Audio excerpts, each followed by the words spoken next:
What is up, my dashing dudes and darling dames? I'm the Hans TV, and welcome back to the only subreddit where the things you see you hope are false, but living on this earth, you know they're true. It's r/EntitledParents. Our first post for today comes from Katie the Katie. Camp mom thinks her daughter should be my priority. So this happened many years ago. Think the beginning of the helicopter parent phase when I was a camp counselor.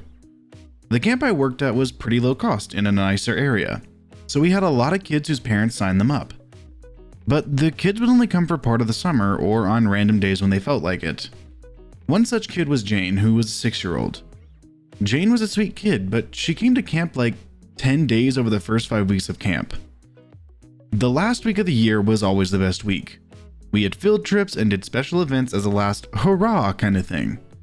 As it turned out, Jane's family was going on a vacation to the Bahamas, which meant she wasn't going to make it to the last week. This is the conversation that ensued between her mother and I when she dropped her off. "Oh, hi. I just want to let you know that this is going to be Jane's last day. We're going on vacation next week, so she won't be here." "Okay, thank you for giving us a heads up. I hope she's had a good time with us this summer." "Oh, she did. She had so much fun. She's just so upset because she's not going to be able to come next week and go on the bowling trip and have candy day." "Well, I'm sure you guys will have a blast on vacation and she'll forget all about us." "I'm sure we'll have a great time. But as it's her last day, I'm hoping you can do something special for her, just to make sure it's extra special. Can you just let her pick all the games today and let her have as much playground time as she wants? Also, I'll pick up her candy when I pick her up today. I'm looking at the small army of children I have to watch and entertain today." Well, I'm not sure how feasible that will be. And we don't get the candy until candy day, so I won't have anything to give her." "Oh, well, I know that you guys keep candy for yourselves and for rewards, so you could just make a pack of that. I'm sure it'll be fine. I'll talk to my director." When I told my director, she had to ask which one Jane was and then spend at least 2 minutes laughing her ass off. I just don't understand these people anymore. Yeah, we didn't bring her that many times over the entirety of the camp, and you guys barely even know who she is.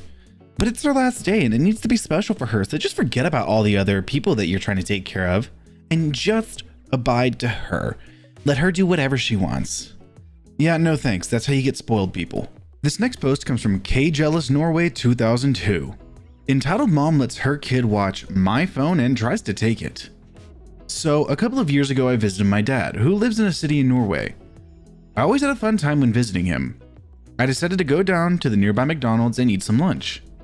As I got my food and sat down to eat, I noticed a mom and a kid who couldn't be older than 10 or 11 looking at me.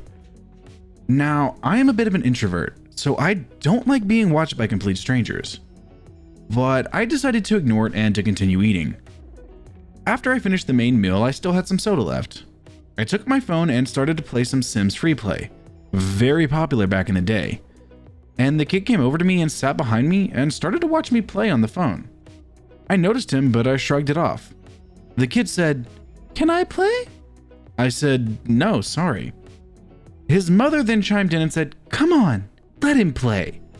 I said, "No, sorry, he can't play. I don't want others to use my phone." The kid rushes back to his mother, who whispered something to him, and he came back. But I was stopped dead in my tracks. "Hand over the phone." "No, hand over the phone. My little baby wants to play." I took a firm grasp on the phone, and the entitled mother started to reach for it. It pulled away and put it back in my pocket. An employee intervened and said to the mother, "If you don't start bothering them, I will need to force you to leave now." The lady then said, "No, you can't do that. Leave now. This little brat," points to me, "stole my little angel's phone." The employee asks me, "Is that true? Did you steal this kid's phone?" And he points to the entitled kid. "No, I got this from my dad a couple of months ago. It's my phone." The entitled mother was still adamant that I have stolen from her little brat. This went back and forth until the employee kicked her out of the restaurant. I never saw that woman again. What is it with these stories in particular? and people just trying to claim that things that aren't theirs are theirs. Like, it's very obvious that if you have a 10 or 11-year-old, they're not going to have a phone like that unless you were just a horrible parent who, gives their kids whatever they want, which is exactly how you raise people like the person in this story. So I don't understand why they're like, that's actually my kid's phone. Okay, unlock it. Well, she must have changed the passcode. Well, why would she have done that? Like, I don't understand. This next post comes from PTR is me. EM on train tries to force me to let her kid try my trumpet during Blovid. Context. I am a trumpetist in a local orchestra, and I need to go to rehearsals in another district every week. I live in a city that is very large geographically, and getting to a different district is like going to another city. And it takes around an hour on the LRT, light rail train. They act as a commuter rail in my city. So I get on the train at a terminal station, and there's usually a seat next to the glass separator thingy that I can lean on and take a nap. The reason why I'm making this post is also the reason why I didn't get to take a nap on my way to rehearsal today. As usual, I got in pretty early and found an ideal seat and sat down. Cue the entitled mother and her son. The kid, being a kid, obviously got curious about the case that I kept on my lap. He asked me what's in the case, and I told him about the trumpet and the orchestra and whatnot, and he asked me to show it to him. I was fine with it. As long as I'm careful not to drop it, it's no big deal at all. Well, it all went downhill from there. The kid asked to try and play it. Obviously, I said no. We were on a train after all, and although I doubt he would make a sound having not learned how to use the mouthpiece, I don't want to risk it. It's also just not hygienic to share a mouthpiece, something that you literally stick to your lips, to a total stranger, especially during Blovid. Kids being kids, he obviously got loud, and the entitled mother being the entitled mother, obviously was determined to get her little precious whatever he wants.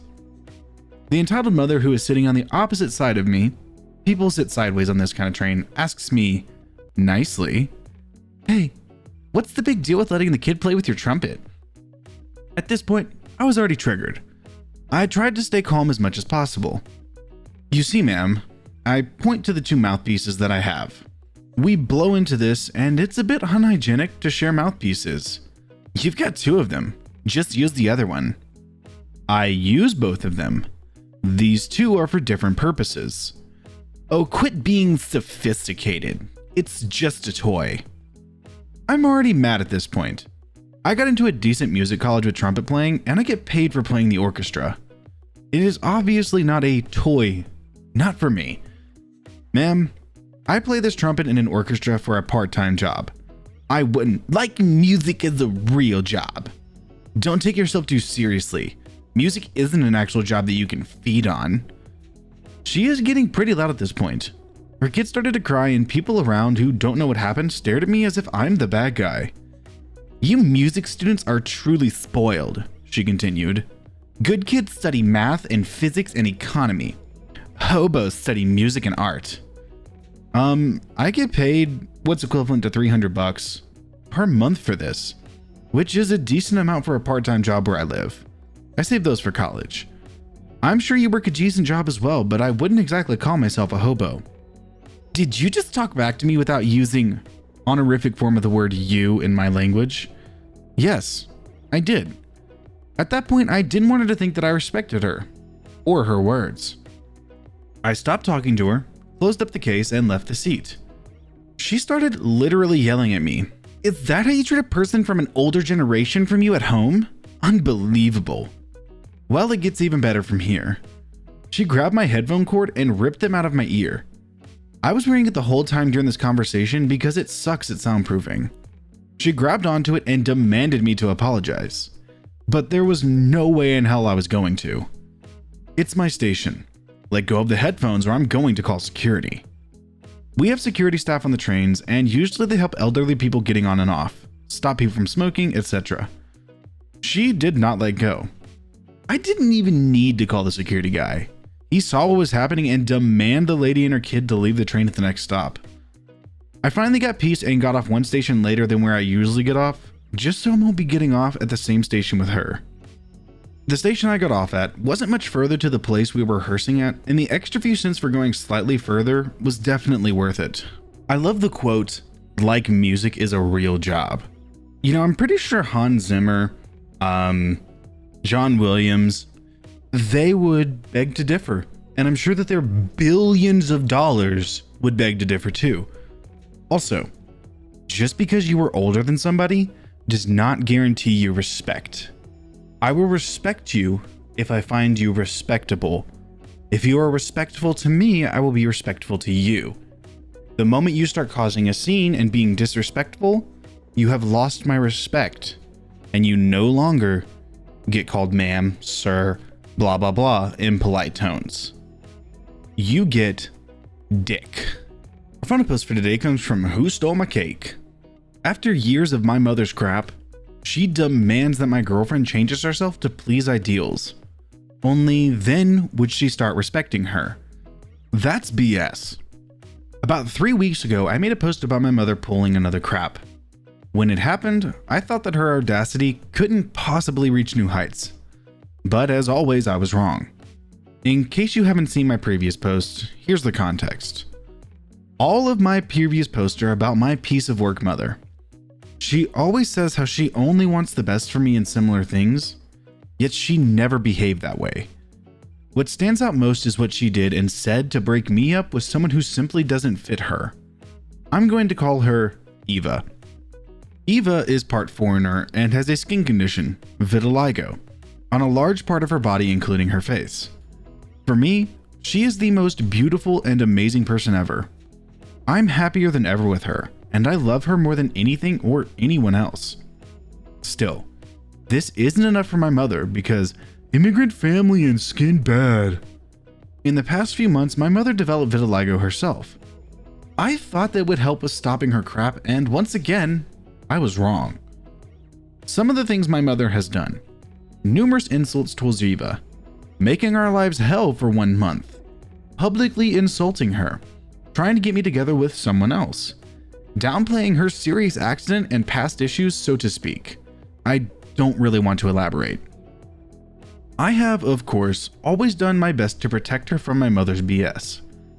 I don't really think that we'd be where we are now if our respective families weren't on our side, and Eva wasn't so amazing.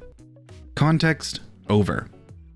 Apparently, both me and Eva blocking her on several occasions wasn't clear enough, because my mother made another account on Messenger only to harass us again. This happened on Friday through Saturday. My mother messaged both of us. Messages to me. Still, I think that you're making a big mistake by making a commitment so early. How can you know that she's the right one? Perhaps if she changes herself, you'll like her more. Here are some suggestions. Be less pushy with how she looks. As in, cover up the vitiligo and dye the chunk of white hair caused by it. This is complete nonsense. I find it beautiful. Less trashy and more feminine clothing. I think what she means is that Eva should stop wearing things like oversized t-shirts, hoodies, or band merch, which is BS. Be more respectful and less foul-mouthed. Stop playing video games and doing sports/exercising, because that's not what women do. That's what my mother said, not me. I hope both of you think about yourselves. Here are the messages to Eva. I can tell that both of you are serious, but please consider doing something OP would like if you did. Which is yet again nonsense. I love Eva exactly how she is, and the same stuff as above. So we read the messages. Eva was about to do one of her favorite things, cussing the hell out of people. This time my mother for the audacity and insult. When I saw something better. Several hours later, Saturday, 2 a.m. The idea was to get back at her by using her own list. Eva chose this time, for 3 reasons. To do it without being interrupted, to spite her, and to fuel her petty butthole side. I know for a fact that my mother has a phone on Do Not Disturb during the night. So no, we didn't wake her up, nor did we intend on doing so. What I wrote: I'm glad you think of me like that, wanting what's best for me. But just because you're insecure about yourself doesn't mean that she has to accommodate your insecurities. I have no problem with her clothes. Try not to be a B-word towards her if you want her to respect you. Again, you're just insecure that she isn't a couch potato, unlike you. She doesn't have to accommodate your insecurities, and you're just sexist. Instead of focusing on what you think is wrong about her, you should focus on yourself. You're in no freaking place to tell her what to do or to change about herself. What Eva wrote. Nah, he'd tell me himself if he wanted me to change, so quit it. I'm no one to you. You're no one to me. So you're the last person to tell me what to do. I'm sure OP already wrote it, but just so we're clear, unlike you, I'm not insecure. I'm happy with how I look. I'm not going to accommodate your insecurities.